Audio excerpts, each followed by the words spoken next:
आज हम पढ़ेंगे रूल नंबर 18 और रूल नंबर 18 में पढ़ेंगे देयर का प्रेजेंट। उसकी आइडेंटिफिकेशन देखेंगे, रूल को कैसे फॉलो किया जाता है वो देखेंगे, एग्जाम्पल से वाक्य को समझेंगे कि देयर के प्रेजेंट के वाक्य कैसे बनाए जाते हैं, तो इससे क्लियर हो जाएगा। तो ध्यान रखना, वीडियो को अंत तक जरूर देखना। इस वीडियो के माध्यम से आपके सारे डाउट्स क्लियर हो जाएंगे। यदि देयर के प्रेजेंट के बारे में आपके कोई डाउट्स हैं, वाक्य अच्छे से बनाना नहीं आता है, सही से बनाना नहीं आता है, पहचान नहीं कर पाते हो कि देयर का प्रेजेंट का वाक्य कैसे है, तो इस वीडियो के माध्यम से आपको पूरी जानकारी मिलने वाली है। तो वीडियो को स्टार्ट करते हैं और देखते हैं देयर का प्रेजेंट रूल नंबर 18। तो क्या पढ़ने जा रहे हैं हम?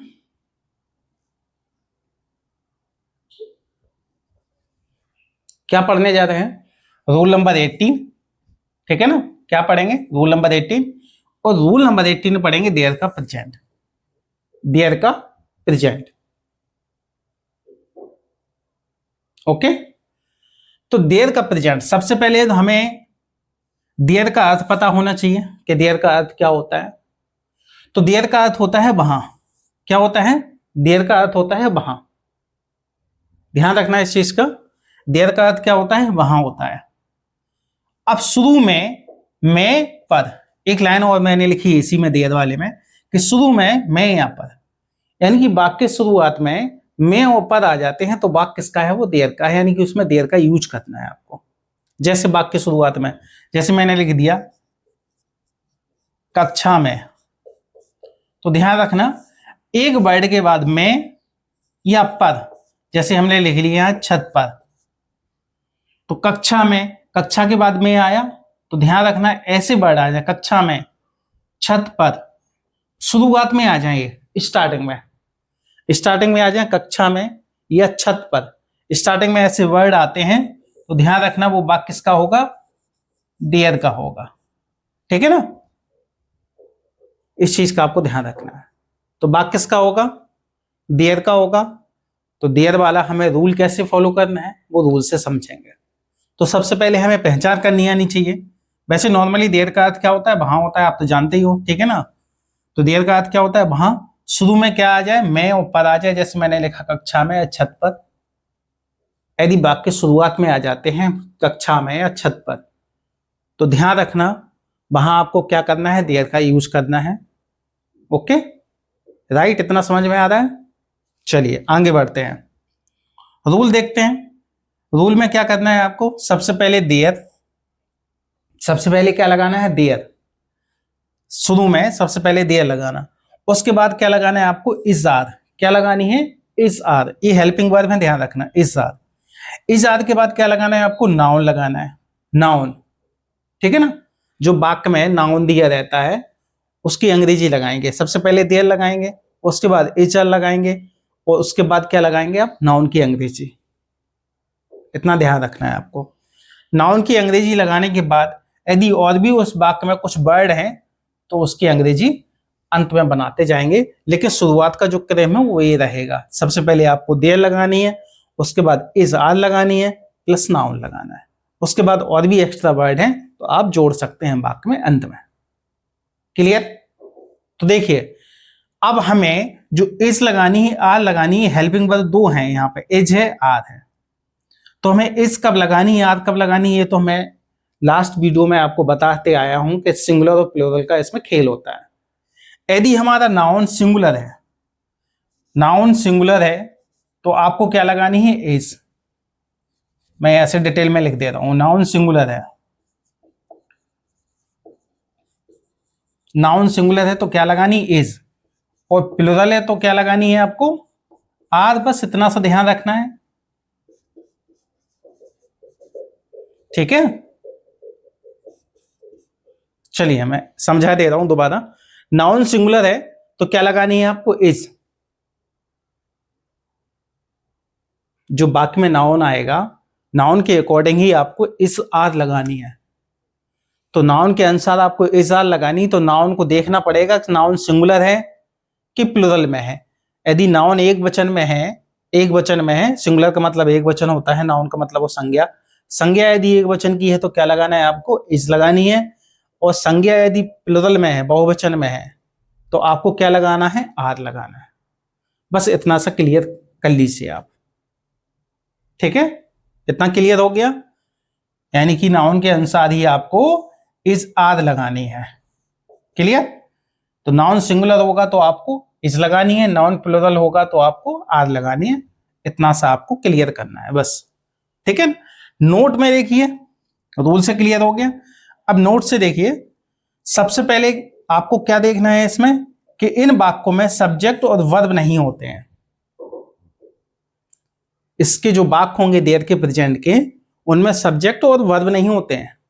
सब्जेक्ट का कोई काम नहीं रहता है, ना वर्ब का काम रहता है, ना तो कोई करने वाला होगा, ना कोई क्रिया होगी। ये वाक्य बिल्कुल नॉर्मल तरीके से देयर के प्रेजेंट के देखने को लगते हैं, मतलब जिसमें सब्जेक्ट और वर्ब नहीं आते हैं। इस चीज का आपको ध्यान रखना है, यानी कि देयर का प्रेजेंट जो वाक्य आएंगे उनमें सब्जेक्ट और वर्ब आपको देखने को नहीं मिलेंगे, ना तो कोई करने वाला होगा, ना कोई क्रिया होगी। तो विदाउट सब्जेक्ट और वर्ब के ये देयर के प्रेजेंट के वाक्य होते हैं। क्लियर? तो इतना समझ में आ गया। मैंने देयर का अर्थ बता दिया। सबसे पहले वहां होता है शुरू में मैं पद आ जाए, जैसे कक्षा में छत पर, तो आपको देयर का यूज करना है।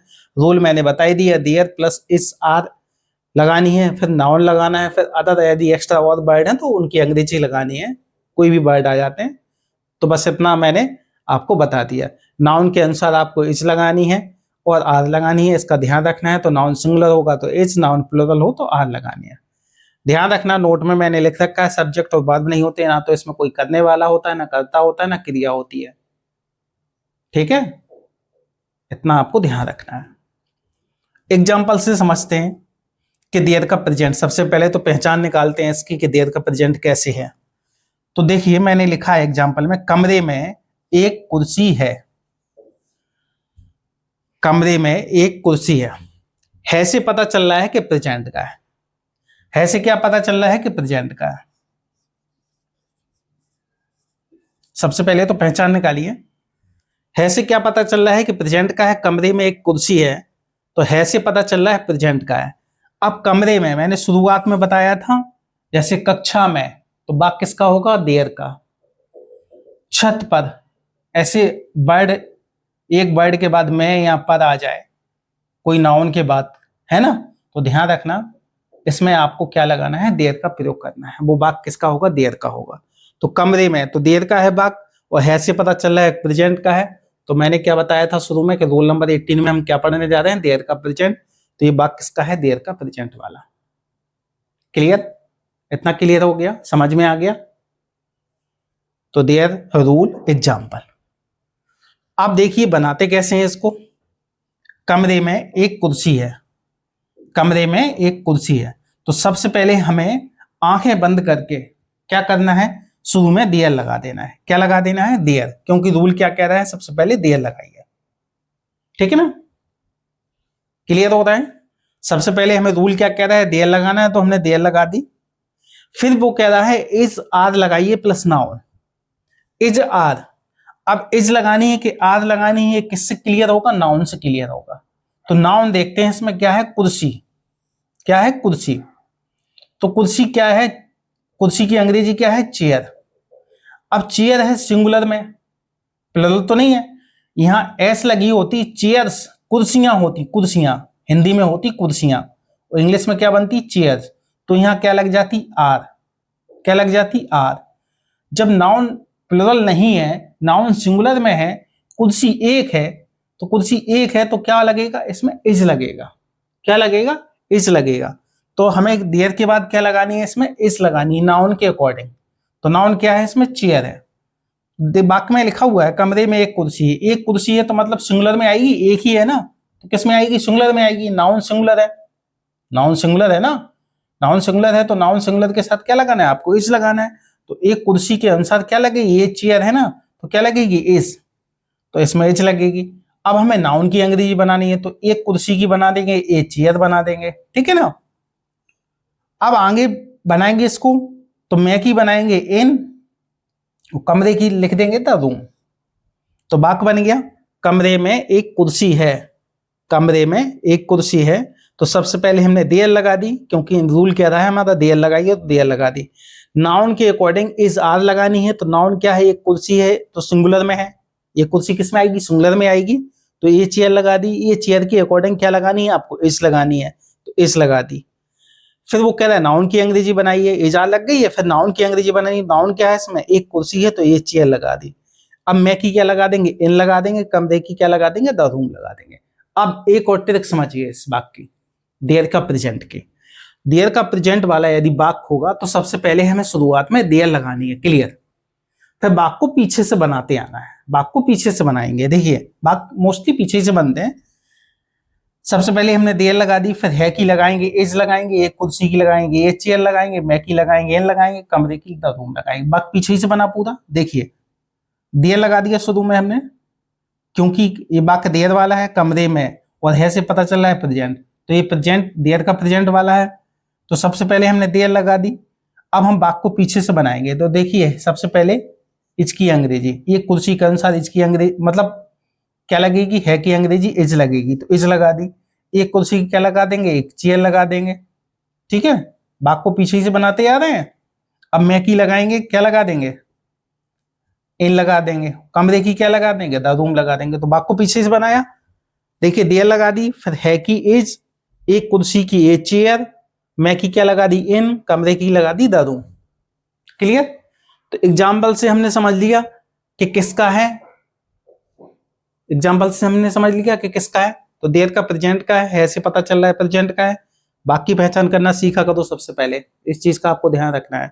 और कमरे में तो ये पता चल रहा है कि पहले वर्ड के बाद यदि मैं पद आ जाता है नाउन के बाद, तो आपको क्या लगाना है, क्या लगाना है, देयर, क्लियर। तो ये हमने अच्छे से समझा दिया, रूल नंबर 18 देयर का प्रेजेंट।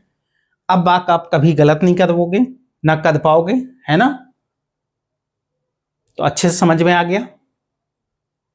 तो ऐसे आपको देयर का प्रेजेंट वाक्य आ जाता है।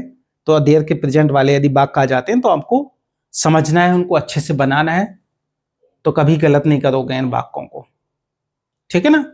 तो इस वीडियो के माध्यम से मैंने काफी डिटेल से समझा दिया है। तो देयर के प्रेजेंट वाले वाक्य कभी गलत नहीं होंगे। तो चलिए मिलते हैं नेक्स्ट वीडियो में, तब तक के लिए थैंक्स।